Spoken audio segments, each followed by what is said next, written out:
Ali Rabet, un proche du mouvement Génération S de Benoît Hamon, a été réélu ce dimanche 10 octobre maire de Trappes, Yvelines, avec 58,36% des voix dès le premier tour d'une élection partielle sous tension, réorganisée après l'annulation du scrutin de 2020.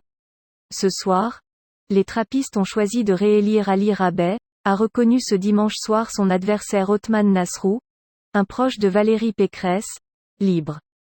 À la tête d'une alliance peu commune constituée avec l'ancien maire PS Guy Malandrin, qui a rassemblé 34,89% des voix, selon les résultats définitifs communiqués par la préfecture des Yvelines. Sur Twitter, Ali Rabet s'est félicité d'une victoire, face à une droite zémourisée et clientéliste, et d'une participation en hausse, à 41,59%, contre 34,1% en 2020. Il bat ainsi son rival de 1361 voix. Quelle fierté! Merci aux trappistes, a-t-il ajouté.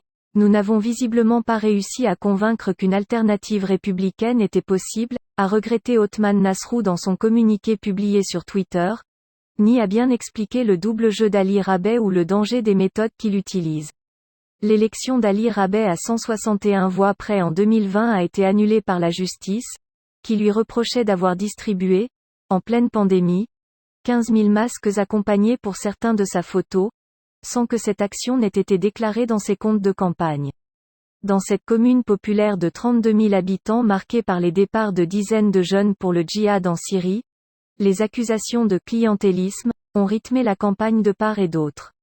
Le maire invalidé Ali Rabet dénonçait pendant la campagne la « dérive » de l'ex-maire PS Guy Malandrin, 2001 à 2020, devenu numéro 3 de la liste menée par Othmane Nasrou, le proche de Valérie Pécresse. De son côté, ce dernier reprochait à Ali Rabet un système clientéliste, avec des intimidations, des menaces, des pressions qu'il aurait mis en place depuis son arrivée à la mairie en juin 2020.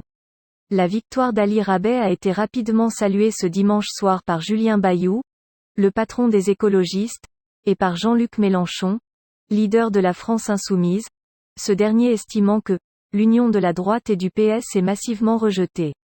Nadia Haye, la ministre déléguée à la ville et originaire de Trappes, a adressé ses félicitations républicaines au maire et espère qu'après des mois de tension, les habitants vont enfin retrouver des débats politiques dignes et la sérénité qu'ils méritent.